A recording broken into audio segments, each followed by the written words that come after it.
ആ പ്രയോഗവും നിരീക്ഷണവും മനഃപൂർവ്വമല്ല. ഏതെങ്കിലും വ്യക്തിയെയോ വിഭാഗത്തെയോ വേദനിപ്പിക്കാനോ അപകീർത്തിപ്പെടുത്താനോ ഉദ്ദേശിച്ച് പറഞ്ഞതുമല്ല. പരാമർശത്തിൽ ആത്മാർത്ഥമായി ഖേദം പ്രകടിപ്പിക്കുന്നു. കോടതി നടപടിക്കിടെ വിദ്വേഷ പരാമർശം നടത്തിയ സംഭവത്തിൽ കർണാടക ഹൈക്കോടതി ജഡ്ജ് ജസ്റ്റിസ് വേദ് വ്യാസാചാർ ശ്രീശാനന്ദ ഒടുവിൽ മാപ്പ് പറഞ്ഞിരിക്കുകയാണ്. കർണാടക ഹൈക്കോടതിയിൽ ഭൂമി തർക്കവുമായി ബന്ധപ്പെട്ട കേസ് നടക്കുന്നതിനിടെയാണ് ജസ്റ്റിസ് ശ്രീശാനന്ദ ബാംഗ്ലൂരുവിലെ മുസ്ലിം ഭൂരിപക്ഷ പ്രദേശത്തെ പാകിസ്ഥാൻ എന്ന് വിളിച്ചത്. കൂടാതെ ഒരു വനിതാ അഭിഭാഷകയോട് സ്ത്രീ വിരുദ്ധ പരാമർശം നടത്തുകയും ചെയ്തിരുന്നു. മൈസൂരു റോഡ് മേൽപ്പാലത്തിലേക്ക് പോയാൽ ഓരോ ഓട്ടോറിക്ഷയിലും 10 പേരെ കാണാം. അവിടെ നിന്ന് വലതുവശത്തേക്ക് തിരിഞ്ഞാൽ നമ്മൾ എത്തുന്നത് ഇന്ത്യയിലല്ല, പാകിസ്ഥാനിലാണ്.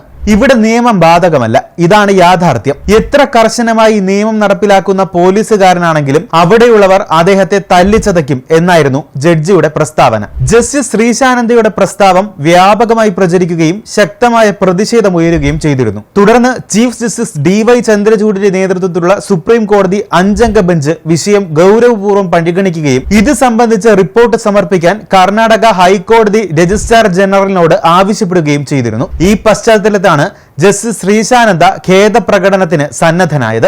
രാജ്യത്തുനിന്ന് കടുത്ത വർഗീയ ചേരിതിരിവുകളും വംശീയ ആക്രമണങ്ങളും ശക്തമാണ്. ഭരണതലത്തിലെ ഉത്തരവാദിത്തപ്പെട്ടവർ വിദ്വേഷ പരാമർശങ്ങൾ നടത്തിക്കൊണ്ടേയിരിക്കുന്നു. മതന്യൂനപക്ഷങ്ങൾ വ്യാപകമായി വേട്ടയാടപ്പെടുന്നു. ഭരണകൂടങ്ങൾ പരസ്യമായി ഭൂരിപക്ഷ വർഗീയത പ്രകടിപ്പിക്കുന്നു. ഇത്തരമൊരു ഘട്ടത്തിൽ ജുഡീഷ്യറിയാണ് ജനങ്ങളുടെ വിശ്വാസിയാൽ പിന്നാക്ക വിഭാഗക്കാരുടെയും മതന്യൂനപക്ഷങ്ങളുടെയും ഒരു അത്താണി. എന്നാൽ ജുഡീഷ്യറി തന്നെ ഭൂരിപക്ഷ വർഗീയതയ്ക്ക് വിധേയപ്പെടുകയും കോടതിക്കകത്ത് തന്നെ അത് പ്രകടിപ്പിക്കുകയും ചെയ്യുമ്പോൾ രാജ്യത്തെ മതന്യൂനപക്ഷങ്ങൾക്ക് എവിടെയാണ് ആശ്രയം? ജസ്റ്റിസ് ശ്രീശാനന്ദയുടെ മതന്യൂനപക്ഷ വിരുദ്ധ പരാമർശം ഒറ്റപ്പെട്ട സംഭവമല്ല. ഭരണഘടന മാറ്റിവെച്ച് വേദങ്ങളും ഉപനിഷത്തുകളും അടിസ്ഥാനമാക്കി വിധി പറഞ്ഞ ന്യായാധിപന്മാരും നമ്മുടെ രാജ്യത്തുണ്ട്. 4 മാസം മുമ്പാണ് കൽക്കത്ത ഹൈക്കോടതി ജഡ്ജിയായിരുന്ന ജസ്റ്റിസ് ചിത്തരഞ്ജൻ കോടതിയിൽ നിന്നുള്ള വിരമിക്കൽ ചടങ്ങിൽ താൻ RSSകാരനാണെന്ന് തുറന്നു പറയുന്നത്.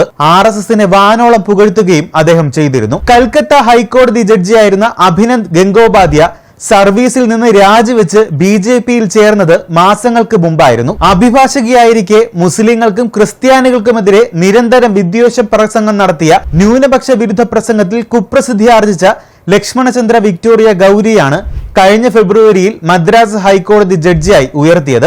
BJP നേതാവ് കൂടിയാണ് ഗൗരി. അഭിഭാഷക സമൂഹവും മാധ്യമങ്ങളും ഈ നിയമനത്തെ ശക്തമായി എതിർത്തെങ്കിലും സുപ്രീം കോടതി മുഖവിലക്കെടുത്തില്ല.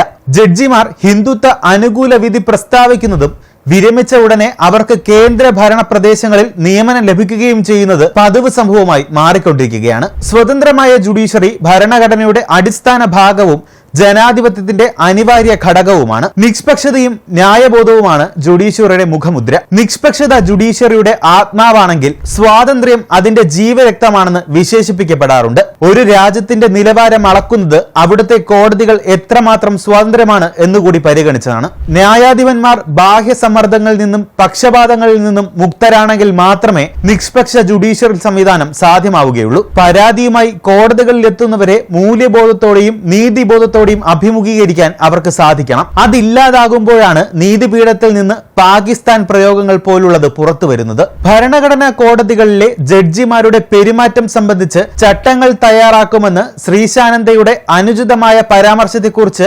പരാമർശിക്കവേ ചീഫ് ജസ്റ്റിസ് DY ചന്ദ്രചൂഡ് വ്യക്തമാക്കുകയുണ്ടായി. നിലവിലെ ഇന്ത്യൻ സാഹചര്യത്തിൽ ഇത്തരമൊരു പെരുമാറ്റം അനിവാര്യമാണ്. കൂടുതൽ വാർത്തകൾക്കും വിശേഷങ്ങൾക്കുമായി ഞങ്ങളുടെ channel like, share and subscribe ചെയ്യുക. ഞങ്ങളുടെ വീഡിയോകൾ ഉടനടി ലഭ്യമാകുന്നതിന് സബ്സ്ക്രൈബ് ബട്ടണിലെ ഓൾ ഐക്കൺ എനേബിൾ ചെയ്യാനും മറക്കരുത്.